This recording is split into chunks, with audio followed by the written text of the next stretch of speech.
Hello everyone and welcome back to another episode of The Real Podcasters, the show where we're talking all things movies, TV shows, video games and a bunch of other things in no particular order. My name's Regan as ever and I'm joined by my delightful co-host, it's Dan. That has got to be the most positive you have sounded considering what this episode is going to be about. And you screwed up on the title, by the way. I screwed up on the title, did I? Yeah. It's not The Real Podcasters this week. It's The Real Pod Ranters. Yes, fine. This is The Real Pod Ranters for 1 week only. Yes. This is just like event cinema, basically. It is.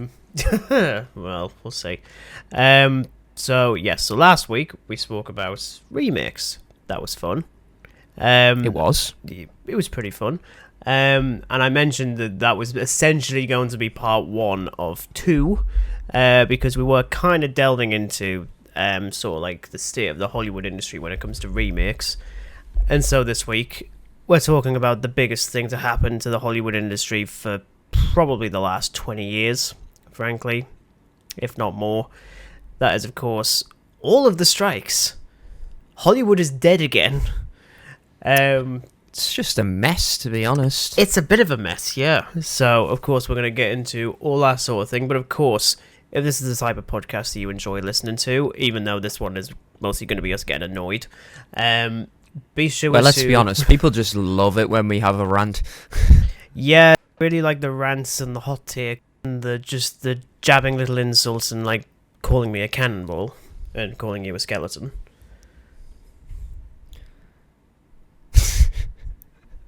As you do. But yes, if this is the type of podcast that you enjoy, of course, we're available on a variety of platforms. If you check the link in the description to every single way you're already listening to this, there are other options if you suddenly decide you want to listen to it twice. And of course, stuff like YouTube, you can subscribe. That would be fantastic. Share, like, follow, blah, blah, blah, blah, all that sort of stuff. And of course, we're on Instagram, Threads, and Letterboxd, which I'm still kind of updating every now and again whenever I can. Be sure to check out a review for Oppenheimer coming up very, very soon, once I've actually seen it. But yeah, so let's get into it. So initially, when I started doing the schedule for 2023, last December, because I have too much time Before the internet, well, your internet went to hell. I think it was during that phase, to be honest. Yeah, pretty sure it was. Yeah. I had a feeling we were going to do an episode on San Diego Comic-Con, because we did that last year as well, and that was just news central. Very long episode, I'm sure it was. It was just a ton of news to talk about, so I figured, okay, we'll plan to do that this time. I mean, that kind of just fell through the gap, really. Comic-Con did happen. It's just all the big studios dropped out.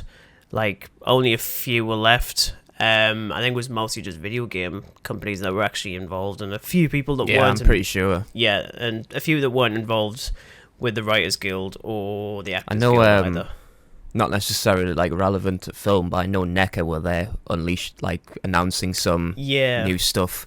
They're releasing a Nosferatu figure. I can't wait for that. I'm gonna so get that, man. I did not know about that. Oh yeah, they're releasing a Count Orlok figure, and it looks absolutely brilliant. It's even got like the hand pose and everything, man.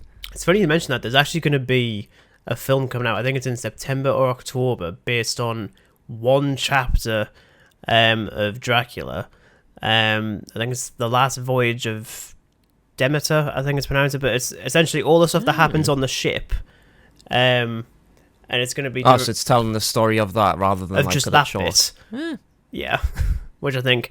I mean, yeah, I'm there for that. Anyway. But yeah, so we were going to do Comic-Con. That didn't happen. Of course, because of the writer's strike. And a few other things. So everything is entailed as part of a wider issue, one that absolutely needs sorting out if Hollywood is going to survive the next few years. And we're talking about this after COVID. After COVID brought everything to a halt. And it has never really recovered since then. I think after this, I honestly don't know where it's going to go. Quite frankly. No, it's in a bit of a stasis is probably the best way to put it. I'd say so, yeah. Before we get onto the writer's strike stuff, I do want to talk about something that's kind of similar that started coming around in the last year, and that is VFX artists calling out the major studios. That this is kind of similar because we're seeing like a major shift towards people absolutely calling out the higher-ups when something's wrong. So I've noticed over the last couple of years when new blockbusters and major IP films have been released, sometimes there's some quite subpar CGI and VFX. Many said about it, put it out on social media and blah, blah, blah. And VFX artists would come out and say, yeah, the working conditions were awful. All of them Marvel, actually. That's a bit of a trend. Yeah, which is quite weird. I remember when like all this started coming to light, and actually just reading about like the conditions that these people are working in. It's like you do a shift with very little time for a break, and you've got to do like a full thing, meet a deadline with the best possible quality. How on earth are you going to do that? It's another one. Like, to me, when I watch big movies that are produced by Marvel with CGI that looks dodgy, I'm not blaming VFX artists. I'm blaming the people who oversee them, because they're the ones with the whip, more or less, and they're like, get on with your work, more or less. It's absolute BS.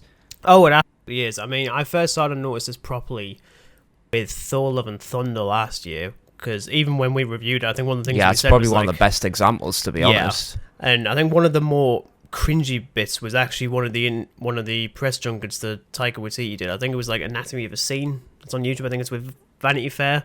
And he says that the VFX look a bit naff.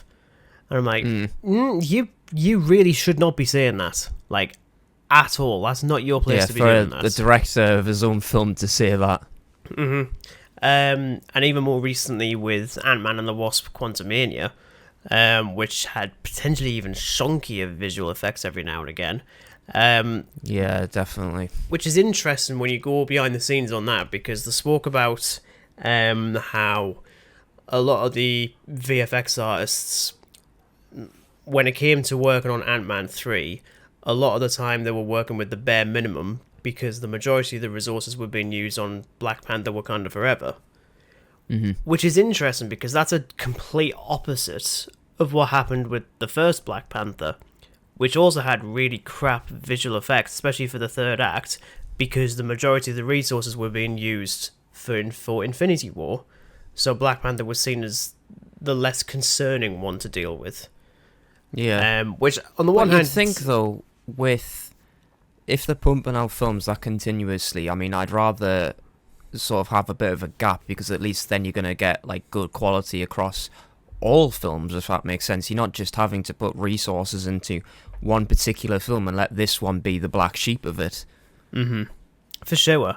I mean, a lot of these are just dictated by the release date, because they put that out before they've actually done anything else with the film, and I'm like, you really should know that. Just like, announce you're going to do these films, but don't give us any release dates. Just get everything planned first. It kind of just seems that they're just trying to stay ahead of the curveball with like the likes of DC, really, because that's all it is. It's just competition. Yeah. It's like, oh, well, you're releasing it in August. Well, we're going to release it 1 month prior. Yeah. Basically. But I think the one that angered me the most was actually the animators talking about Across the Spider-Verse, a film we both loved. I loved more when I thought about it. I think that is probably what it is to say. I was pretty shocked when I was reading about it. Yeah, that one has angered people more, especially for me, and especially because the first one was such a hit with audiences, that the idea that the studio would essentially abuse the staff throughout the process is absolutely preposterous. So a lot of this came from an article from Vulture. It's actually quite difficult to read now, because it does that thing where once you've read X amount of articles in a month, you've got to wait another month before you can read anything for free. Bit silly, but every other outlet reported this, so easy to come across. But it spoke about how around 100 staff from the animation department walked out after being forced to work 11-hour days, 7 days a week for a year. And I don't care what anyone says, that is absolutely disgusting. Yeah, I'm already getting annoyed, and we haven't even gotten to the bloody writer's strike yet. This is how frustrating of a time it is to be like a fan of movies, and see where it's at already, and we've not even gotten to the sodding strikes. No, it's just actually sit and read about like the kind of pattern of shift that they had to do, these poor VFX artists. I just felt like, oh my god, like that is just that has got to be illegal. Oh, it absolutely is. Like, everybody is entitled to having a break and stuff like that, and having a day off, and these people, not a chance. Like, as I say, it's like you've literally got the person, whoever oversees the VFX department, is pretty much sat on their arse while he just whips everybody else into doing their job under the really crap circumstances. Like, you know, what happens to mental health? Like, mental health is a key factor for something like that. You're just basically driving them into a pit of absolute sheer depression. One thing that really got me was the fact that the person who was basically responsible for all this crap was actually producer Phil Lord, who, by all accounts, was a really cool guy. I mean, Lord and Miller is like a name on any movie, like Cloudy with a Chance of Meatballs, the Lego movie, 21 Jump Street, and all that sort of stuff. They did really, really great stuff, really great comedic stuff, and of course the first Spider-Verse movie. And then you've got people saying that Phil Lord essentially became the director without being names because he wanted final say on virtually every single aspect of the film. To the point that certain sequences were being redone upwards of 5 times. And I'm not sure how much do you know about the production side of doing an animated film over a live action film?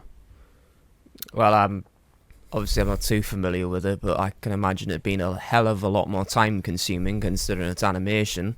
Well, the way you do it is essentially in reverse. You actually edit the film first and then do the rest of the stuff. So when you're making an animated movie, you would usually have very rough animation to edit through. Yeah. Essentially, basically just to like having a basic storyboard, but yeah, as a video essentially. And then once you've got it all done, then you can animate it all, and it's not nearly as time consuming. Phil Lord, however, wanted it to be where you animate everything first, get all that crap out of the way, and then edit it, which is just really not very effective at all. No, because what happens when something doesn't work and like artists you have end spent up having like to redo it completely, like 3 or 4 hours doing one scene. You know, it could literally be Spider-Man swinging from one building to the other. He doesn't like it, so then they've got to redo it. That's like 4 or 5 hours worth of work. Yeah, and that's kind of why this film took I think that's why it took 5 years to get a sequel. I think it would have been maybe 3 years, I think at most, if there wasn't all this. What didn't help as well were comments from one of the Sony producers, Amy Pascal, who, I'll be completely honest, I've never been much of a fan. She's had a bit of a screw loose for years. She said some really questionable things, and her producing style is really, really off. I don't know her, so... No. But, you know, she was asked about the criticisms after the Vulture article went out, and she was claiming that changing the story constantly until it's perfect is just a wonderful way to make a movie, because you just get to keep on working on it. No. No. Like, really, no. And like, then it may be fine for you, sat in a production office all day long, giving orders, but, you know, people on the other end of it, however... And then when she was asked about, like, what have you got to say about the animators who essentially wanted to walk out? And she's like, well, welcome to making a movie. And I'm just sat there thinking, I cannot actually believe that you actually think that. Like, if you seriously think like that, you should not be in the position that you are at all, because you have absolutely no clue as to how a movie should be made. And it should not be like this. Like, you should not be taking people for granted. You know what it is? It's like literally, to me, I mean, I'm not a filmmaker at all, but teamwork is dream work. Essentially, you work as a unit together. You make the film together. You don't have one person cutting off all the rest of them, being the cannon fodder, taking the flak, when really it's your own responsibilities to make sure that your team is looked after. For in this case, VFX artists. Yeah. I mean, I think for me that was absolutely the last straw when it came to her. Like, you just cannot defend work practices like this. and everything's bubbling up. Everyone's starting to call out the higher ups, and then it happens. The writers' strike. So when this episode goes out, literally tomorrow, as of when we're recording this, it'll have been 84 days since the Writers Guild of America went on strike. And it's the first strike of its kind since the pretty well publicized one in 2007/2008. That one went on for just over 5 months. And well, here we are at 2.5. And I think this one's going to go on longer because there's a lot more that they're striking about compared to the last one. I mean, that one affected just a ton of movies and stuff. I mean, the ones I always remember is the big notable ones, both ended up being crap movies, for better or for worse, was Transformers: Revenge of the Fallen and Quantum of Solace. So with Revenge of the Fallen, they had to work with very, very basic story aspects and would then just do whatever they could with it, which is ironic because all those movies have done that. If we're going to be completely critical of a Transformers movie. But then with Quantum of Solace, that one was heavily butchered to the point that they only got a certain amount of the script done before the strikes occurred. And one of the people that became uncredited on writing it was none other than James Bond himself, bloody Daniel Craig. Which I think he said in a couple of press junkets for No Time to Die, and he was like, yeah, I had to do that. There was no one else we couldn't get anyone in to do it because of the strikes. I'm not a screenwriter. I'm never going to do that again. I was like, no, you're not, Daniel. You're really not. I mean, at least he kind of took up the guts to at least try to get them. Well, obviously they made the movie, but if it wasn't him, then as he said, there was nobody. This film probably would have just been totally axed off. Well, that's the thing with, especially with this one. Given the parameters of this strike, as I say, I wouldn't be shocked if this one goes on for longer than the 5 months of the last one. Of course, we've got new inclusions like the threat of AI leading to the diminution of bloody background actors in a wacky way, to unfair pay gaps with the rise of streaming content over terrestrial/physical media content and stuff like that. I know you've actually got something on artificial intelligence, which you're gonna I do discuss. I do, because artificial intelligence has definitely been a thing that's been creeping up in the last few years. I mean, hell, even the last Mission Impossible movie directly references this very well. Actually, I should say I really love that film. Actually, but artificial intelligence when it comes to filmmaking, that's been something that's been talked about a little bit. I know not too long ago. It's always been a lingering problem. Yeah. I think. I mean, I know there was a rumour that some studios were going to use artificial intelligence to help greenlight movies. And I was like, I'm not getting the Terminator to greenlight a movie if we're going to get just a little bit silly with our comparisons. I mean, come on. How many movies are out there to basically say AI is just a terrible, terrible idea? Mm-hmm. I think for me, Terminator, you've got Regan. Mm-hmm. I mean, artificial intelligence can work well if it's used in tandem with a human element. It should never be the replacement. And that's clearly what studios are going to do. But I know that you've decided to take a stab at telling, I'm guessing it was Chat GPT or something. I don't even know which one it was, because honestly there are so many of them, and that is just a problem in itself, the fact that this thing is just constantly growing. Mm-hmm. Now, I admittedly, when I look at concept and stuff like that, I think AI is good for conceptualizing images and things like that, but for scripts, no. Funnily enough, absolutely no, because to me an AI script, it's basically, example being this, the two that I've just whacked in, very little thought, but AI generator has just basically siphoned whatever it can off the internet and just mashed it together in some 300-400 page turd. Because it is. And I will read it one to you now. I've got two here. So I just thought of a character, Batman being the first one, and then I thought of a horror story. Okay. Considering how serious this has started off, this is where it gets really unserious. Well, I mean, we need to add a little bit of levity to this, otherwise we're gonna go insane. Even though the AI just did. So this is called Batman: Shadows of Real. Woo! Spelt real as in like our real, EEL. Okay, that's less funny. That's just okay. Interior: Gotham City, Wayne Manor, Batcave, night. The Batcave is filled with high-tech gadgets, monitors, and a Batcomputer. Batman, capitals, Bruce Wayne, if you didn't know that, is deeply intense, studying a string of criminal activities. Alfred approaches him. Master Wayne, there's a new villain in town causing havoc. He goes by the name of Regan, a film critic with an appetite for distraction. Whoa, you did not mention that we were in this.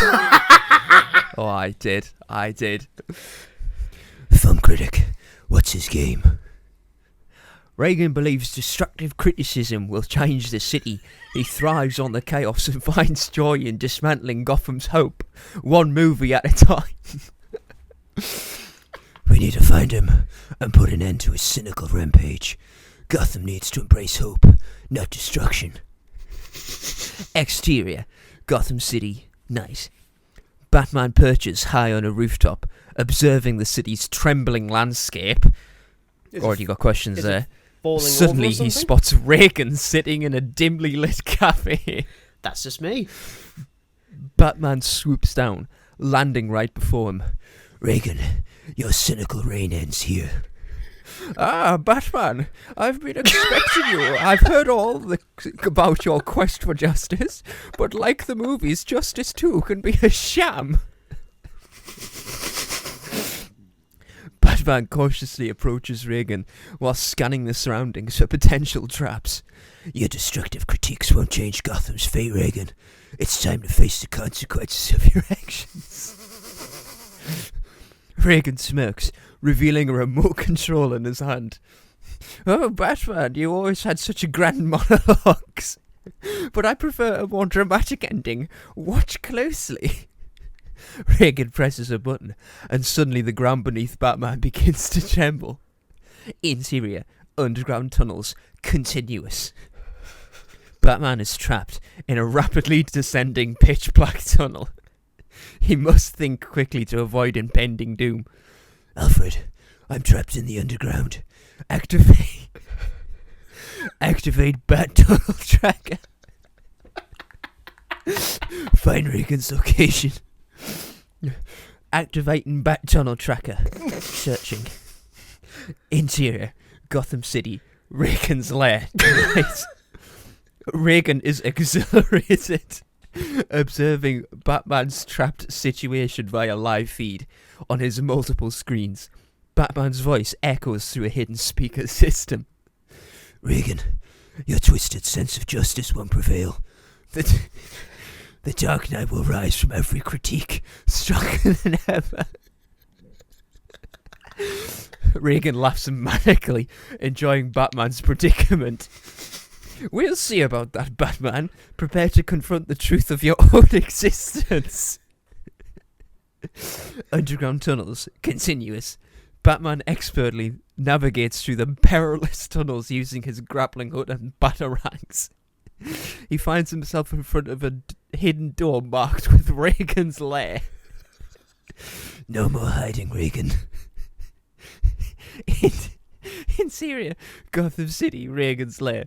As Batman bursts into Regan's lair, the room is filled with screens displaying the critical reviews of movies and newspaper clips of Gotham's chaos caused by Regan's words. Regan stands amidst the chaos, holding a large movie reel. Your cynical rampage ends here. Regan, your words won't bring Gotham down. But Batman, the people need to see the darkness. They need to be aware of the twisted reality surrounding them, and I am a truth teller.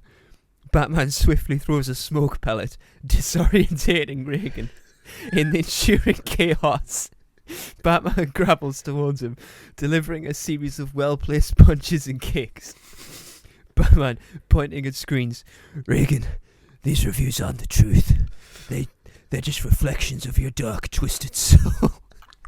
Gotham will fall for your cynicism. Regan, weakened but defiant, attempts one last move. He swings the movie reel toward Batman, aiming to strike him.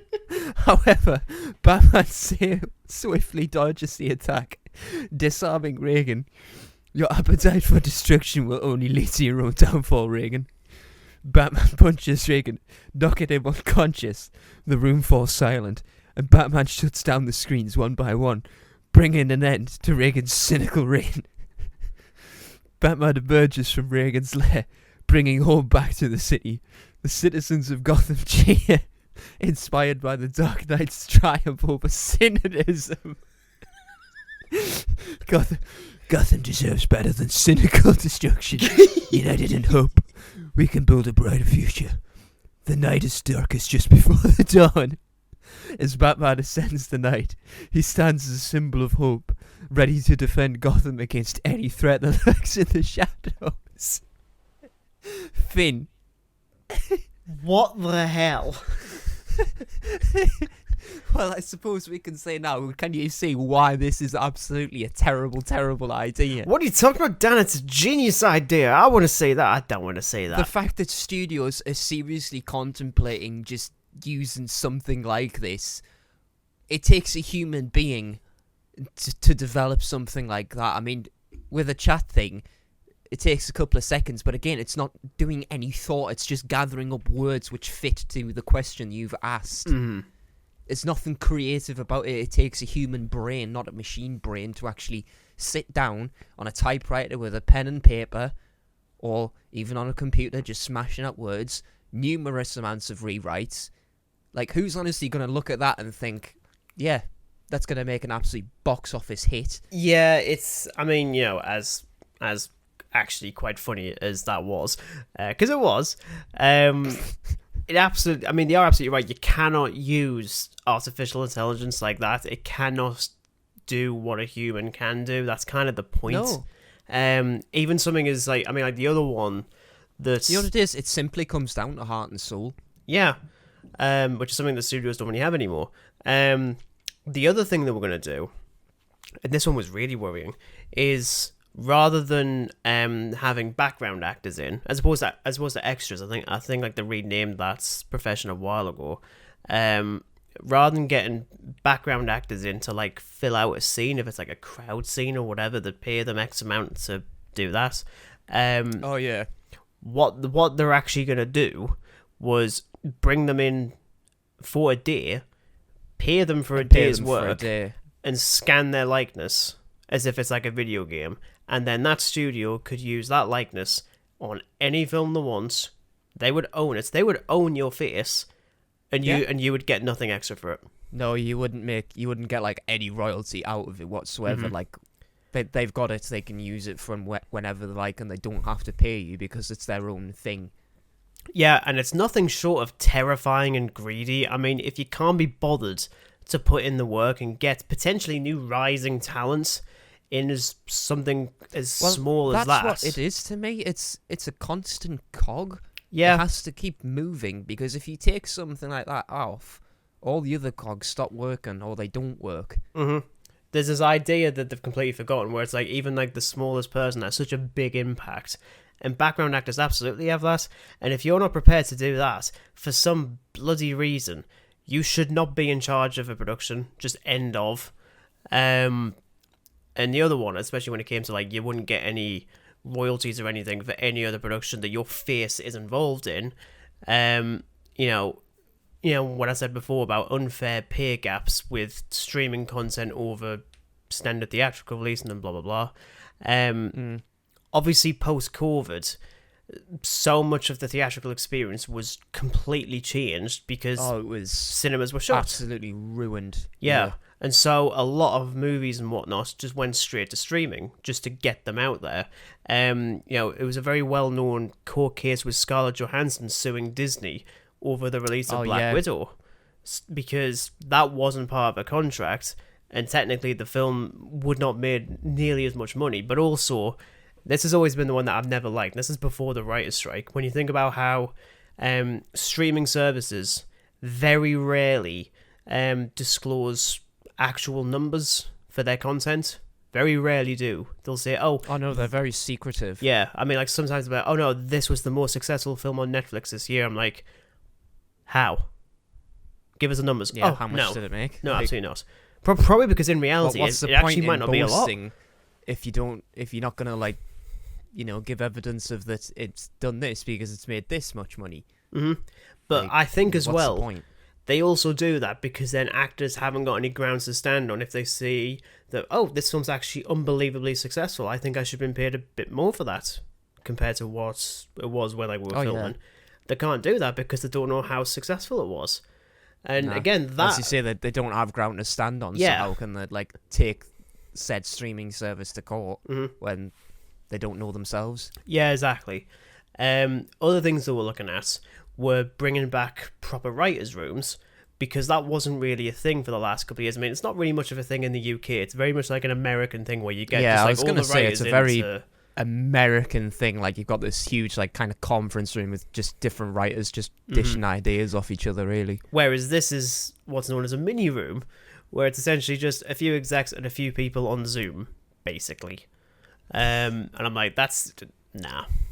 But I think as well, this is something I hadn't really thought about, because this has always been a bit of a stickler with some people, is this is specific to TV shows. When you look at TV shows 10, 15 years ago, regardless of American or British or whatever, episode counts were quite long, especially with American ones, like 20 plus episodes a season. Nowadays, you don't even get 10 episodes. Like... stuff like The Mandalorian, for example, massive show, really successful, 8 episodes a season. Even the upcoming next season of Doctor Who with Ncuti Gatwa next year, 8 episodes. It'll be like Ahsoka when that comes out as well. Guarantee that'll be 8 episodes long. Yeah, it's 8 episodes, and writers and also actors, but mostly the writers, were talking about how, like, the pay hasn't shifted. Even though there's a reduction in the episode count, they're paid exactly the same than they would be on, like, a 20 episode season. But now, because there's so few, they're not getting paid nearly as much.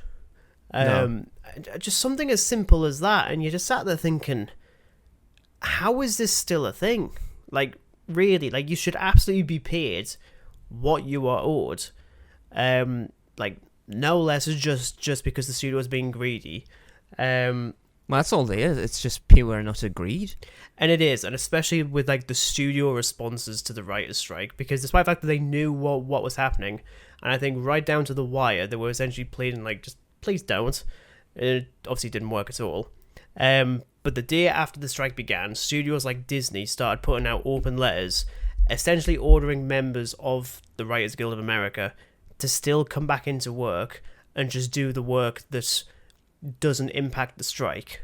So they were still expecting them to come back into work, and, like, no, that completely defeats the point, because if we start doing that, you're just going to start making us do the work again anyway, thus rendering this entire thing pointless. Why the strike? Yeah, it would just render it absolutely pointless. Essentially telling them to just shut up and stop complaining.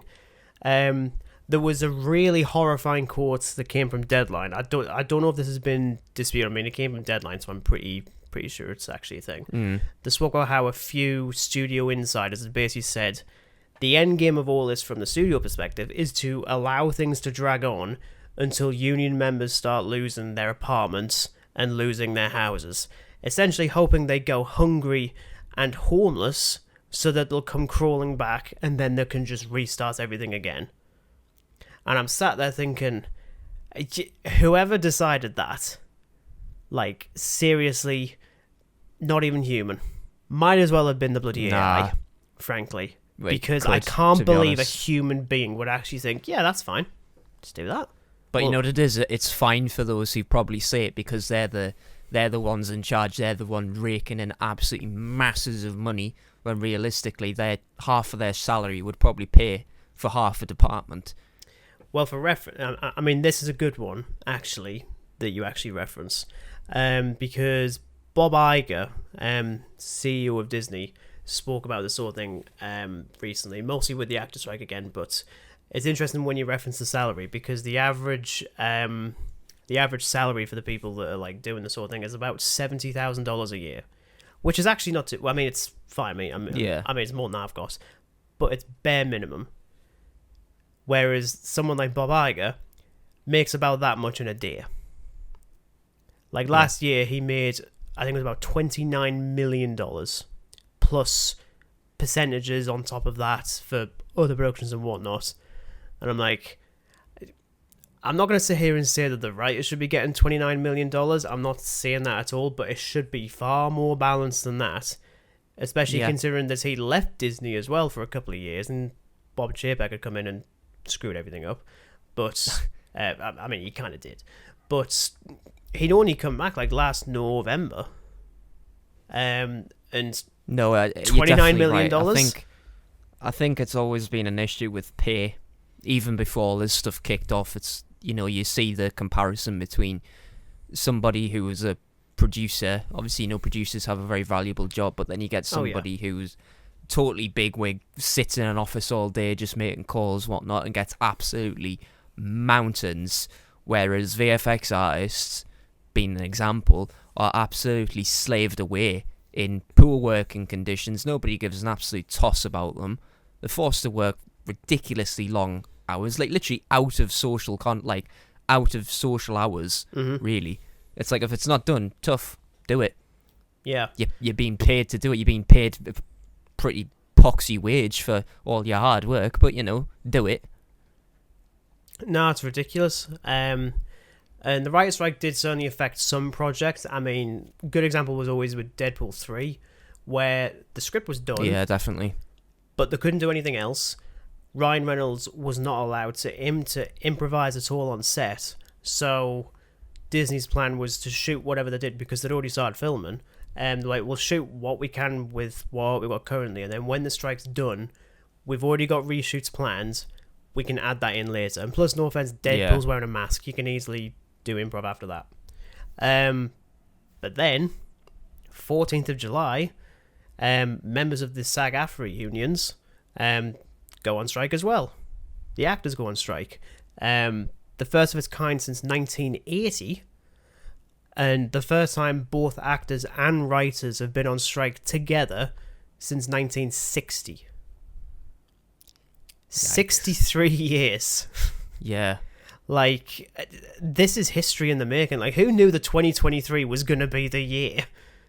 Like, everybody was always adamant that, like, 2020 was the worst year. And yeah, it absolutely was, thanks to COVID. But this year, I mean, look what's happening.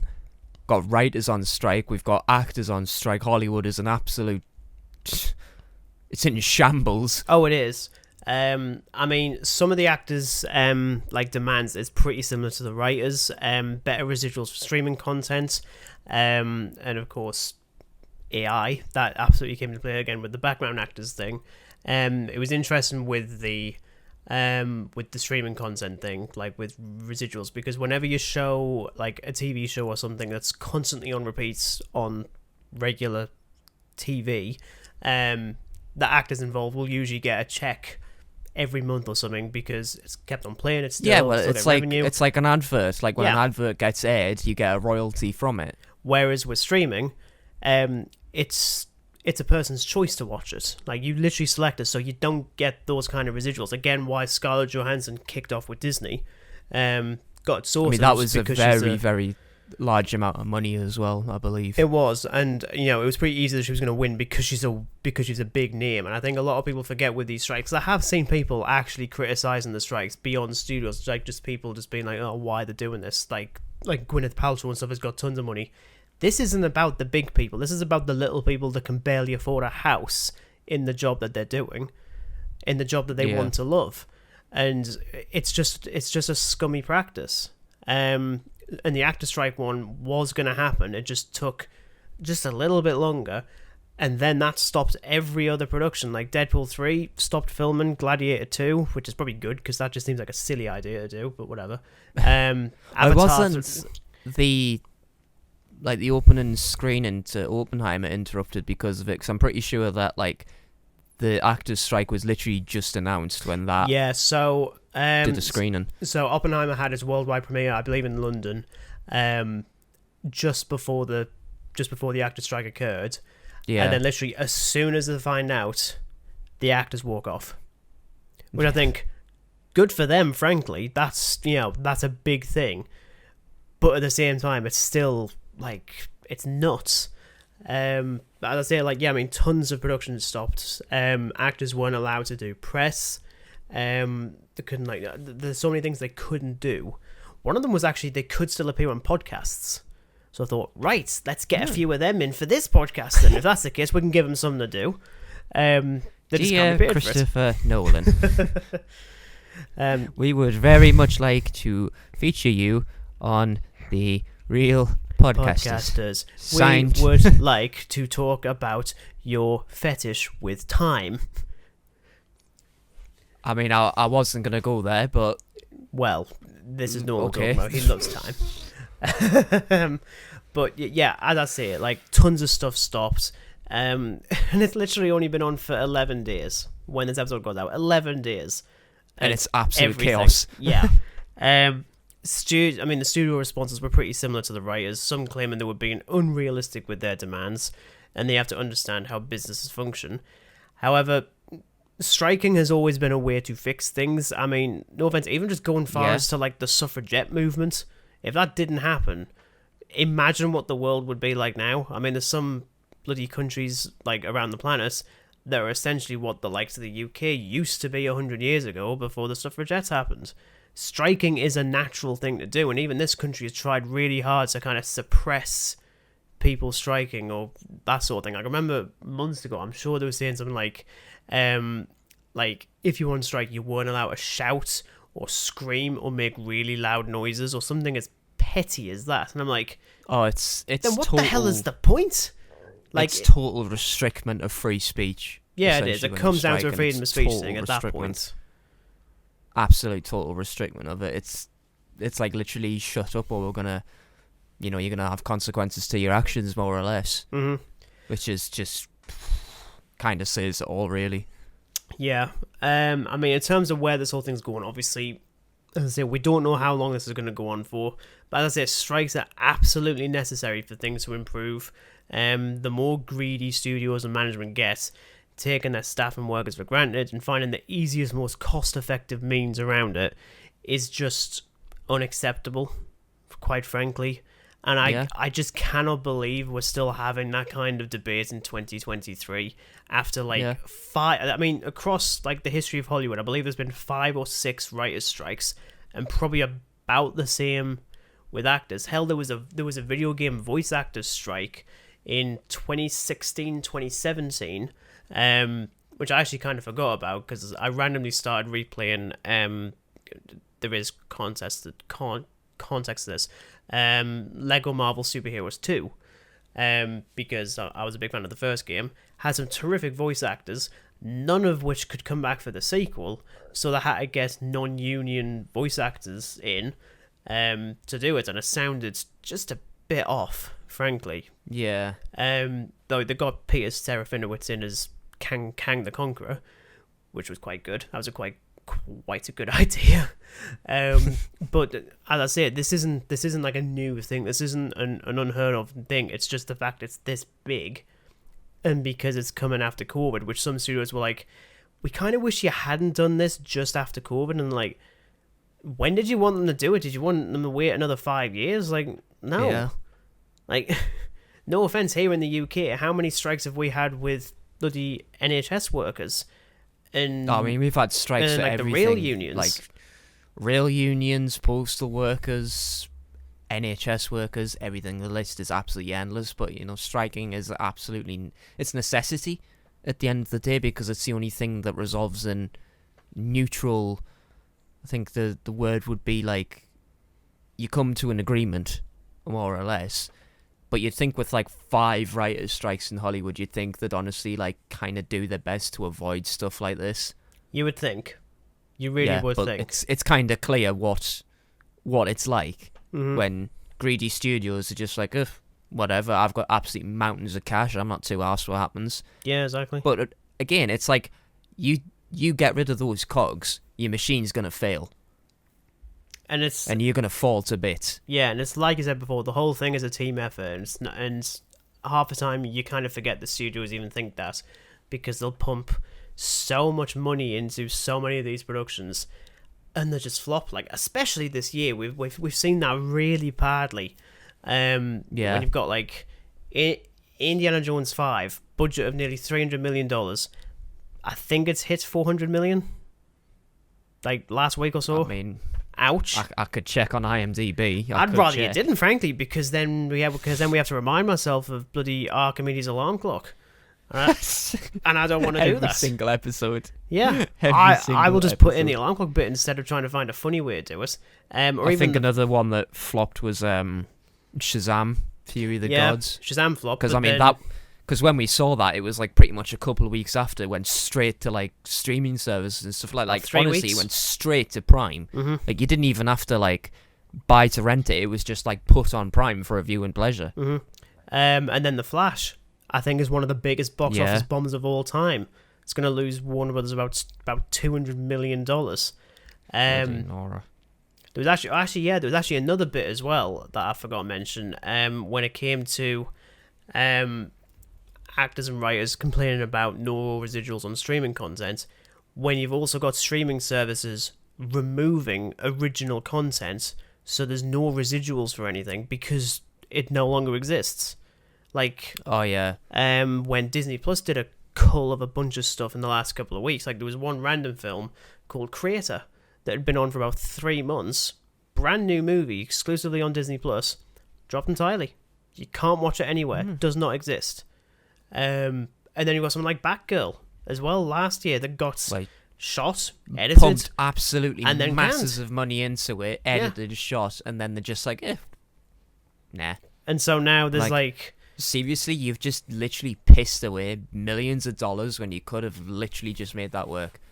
What's the point? It's because the industry is still trying to figure out what the hell to do after COVID, because it just broke everything. With everything going to streaming, like, studios were worried about whether or not the theatrical experience could still work. Some directors were still pushing for it, like Christopher Nolan. Actors like Tom Cruise forcing studios to keep the movies in cinemas, like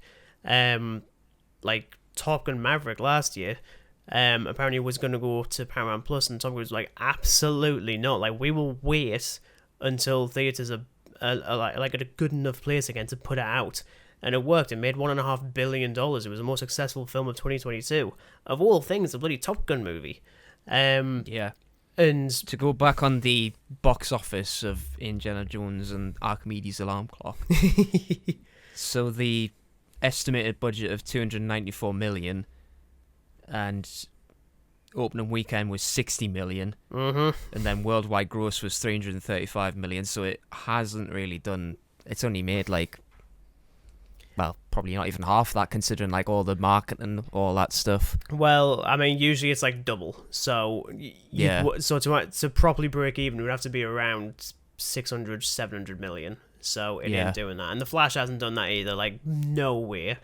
I remember seeing. I mean, I never saw it in cinema, but I didn't see a lot of people going to them. I mean, every time that I looked at a cinema and a viewing of it, like, there was very, very little people in it. Even like during like its opening weekend and stuff like that, like, people just weren't interested in it. But it kind of goes back to like the whole thing of COVID just absolutely ruined cinema. It did. I mean, like, look at the time, like, just after, lockdowns were lifted and we went to go see A Quiet Place 2 with the like added restrictions, like, you could sit together but you had to wear a mask, and then there was a gap, another 2 people, gap, another 2 people. So it's, it is a shame that this is a thing, because cinema is great. It really is. But when stuff like this happens, everything is on halt. The studios are in shambles. As actors, as writers, VFX artists. I mean, goodness knows what's going to happen. Like, it's just so unpredictable. Like, honestly, I'm expecting to wake up one day and just find that, like, VFX artists have decided to walk entirely. Yeah. I wouldn't blame them. I think for me, especially with a lot of the IPs bombing, and then you've got this weekend. I mean, like we mentioned it, we mentioned it ourselves, like before we probably started recording, but like Oppenheimer and Barbie out this weekend, just gone, and was the fourth highest grossing box office opening weekend since Endgame released in 2019. It's the fourth highest ever. Which is nuts. For those two. I mean, yeah, one of them is a major IP, but not on the big screen. And the other one is a not even $100 million character study. So people will show up for good stuff. And I think, especially with Marvel, they absolutely need to figure out what the hell they're going to do. I mean, they need a win. I mean, Guardians 3 was brilliant for what it was. But studios have absolutely no idea what to actually put out now. It's just whatever. Like, absolutely anything. And they've got no clue. It's like, because it's in the schedule, we'll just pump it out anyway. It was actually... This is me just ranting again. This has only come out in the last day or so. Disney were putting out their first Steelbook release for a Disney Plus show. In this case, it was for WandaVision, which I thought, all right, okay.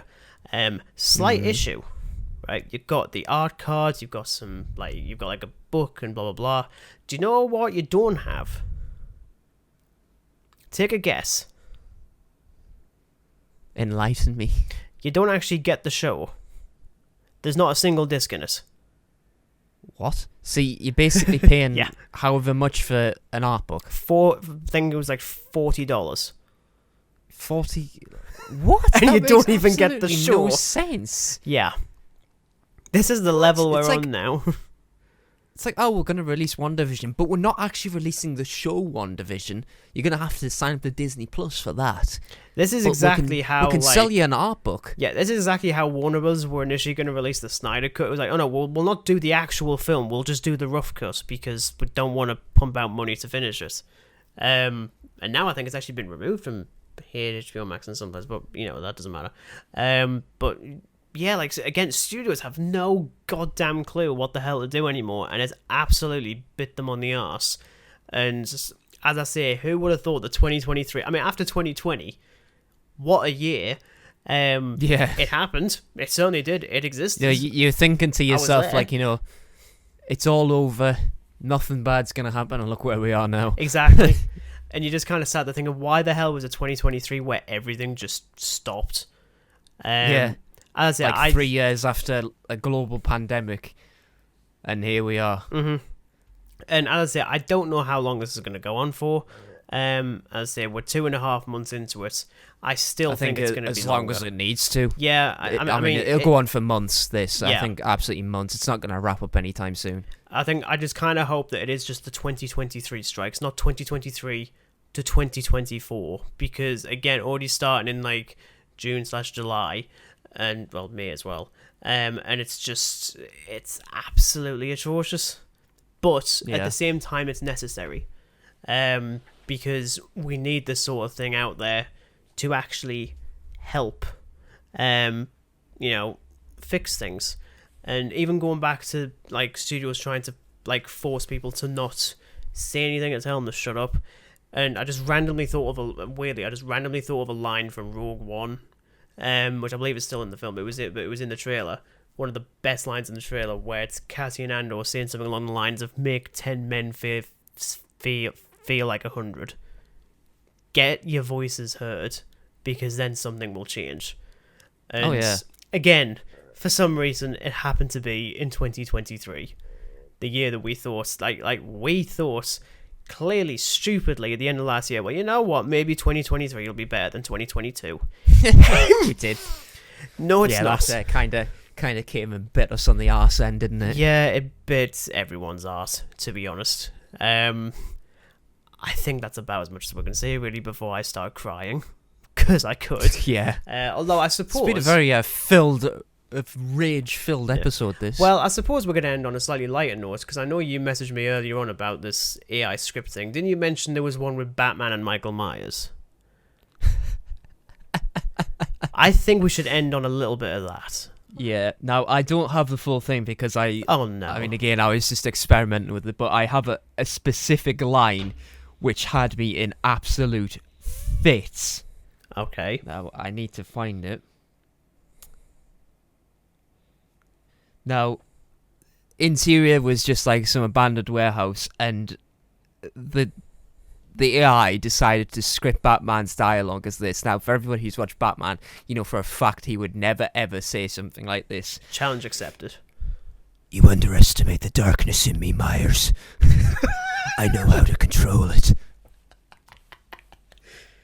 Wait, hang on. Please tell me that Michael Myers doesn't have dialogue.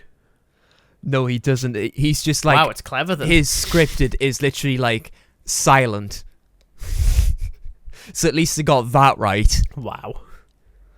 But jeez, I mean, like, but again, it goes back to the fact that it takes like, I'm passionate about writing, as are you. Mm-hmm. But when you've got studios seriously contemplating on basically replacing people with heart and soul for petty little apps that basically scour the internet and just mash in words that seem relevant to the question or what you're wanting, essentially, it just seems absolutely ridiculous. Like, that is some... I think you got to stoop pretty low to do that, man. You're going into, like, really terrible filmmaking there. I mean, I've seen a lot of terrible films, and honestly, some of them could have been written by AI because that's how bad they are. They're not. But, you know, that's the whole thing, though. It's trial and error because, yeah, you know, not every writer is going to be a perfect one. You know, I mean, hell, like even Stephen King himself, you know, he's quite critical of his own writing at times. Yeah. And, you know, screenwriters are the same, you know. Sometimes that we do crack out an absolutely masterpiece of a script. But then sometimes we get on and it's like, well. But it's trial and error. Like, why should it be left to AI to do this? But I think as well is the audience's, like needs for movies changes every single year. AI could not predict that because it's not human. No. It cannot do that. No. It can certainly do some predictions, and maybe it can be right. Sometimes it can be terrifying, but you... Like, I ain't saying, like, totally and utterly boycott AI. I think it is actually quite good for conceptualizing stuff. Mm-hmm. But it should be left at that, nothing more. It shouldn't be used to replace background actors, script writing, definitely script writing. Yeah. Like, Jesus, if that Batman script was an example, that is... Oof. You're going to have to send us that. I really want to read it. And the Michael Myers one, for sure. But, yeah, that's our discussion on the state of Hollywood right now. Again, did not plan on doing this kind of episode. I mean, hell, I think I had to ask you like 3 or 4 times, just like, are you okay if we do this sort of thing? Because we haven't done proper discussions like this for quite a while. Well, I think it actually just turned out to be because we kind of just saw like articles pop up every now and again about like what was going on in Hollywood, and I think we just kind of decided, well, may as well do an episode on it because it seems to be the current thing. And also because, you know, we even say it in the opening of all these episodes, we talk about all things movies, TV shows, video games, and a bunch of other things in no particular order. This is a big thing to talk about. It's the biggest thing that happened in the film industry for a very, very long time. And I don't think I'd be able to sit right with myself if we didn't talk about it. You know, not that we have anything original to talk about beyond your 2 scripts, which we're now all going to develop every other week to make it into an But they're not even original, though. That's the best thing. I know. To what? Like, it's a weird crossover. There's absolutely no thought goes into it. It takes a human. I'm going to constantly reiterate that. It takes a human to freaking write, not a machine. Absolutely. So hopefully people listening to this still got some enjoyment out of it. I really hope they did, frankly. As I say, I do like having discussions like this. You know, we've done it every now and again. It's just every now and again there's just a big topic that happens to come up. Next week, though, our regular comedic programming and jabbing insults at each other will continue because we're going to be delving back into the Halo franchise with Halo 3 ODST, which was supposed to be this week, but obviously I changed it because topical. So that'll be us next week. Of course, we have our sister podcast, Graveyard Chit Chat, where we talk about nothing but horror films. Last week we spoke about Jaws, which was a lot of fun. What are we talking about next week, Dan? We are talking about another top 10, but this time with some more horror film favourites, you know, just to kind of mix things up a bit and then return back to some more films and stuff like that. So I'm still actually trying to put together my list for it, because I'm kind of like trying to, like, the list's there, but I'm always like picking and choosing which one is like, well, maybe I can talk about that on like a future one. It's really difficult. Yeah, I'd have to say, I mean, I know the last time we did it, I think I had to pick like best sci-fi horror, best full-out horror. Oh yeah, because you categorized it by subgenres. Yeah, I was like, you're gonna have to give us some insight as to how I should do it this time, just so I don't do it wrong in your eyes. As in, like, use Threads, Chernobyl, and When the Wind Blows, and Harry Potter and the Prisoner of Azkaban for the scariest films I've ever seen in my life. Mama, do I like the werewolf? You're right, I don't like the werewolf. I said explicitly to her I don't like the werewolf. I still don't like the werewolf. I mentioned it yesterday to a friend of mine that I don't like the werewolf. Wuss. Did you know I didn't like the werewolf? I haven't mentioned it yet. Oh god, but yes, we're going to be discussing horror film favourites over on Graveyard Chit Chat, so make sure to check that one out. As ever, make sure you're subscribing for the latest episodes every single week. Thank you very much for listening. If you've gotten this far, that would be awesome. But yes, thank you very much for listening, and we'll see you again next week. And until then, it's goodbye from Dan. Goodbye, get your pickets ready and go strike. Let's go out on strike. And it's goodbye from me. Goodbye.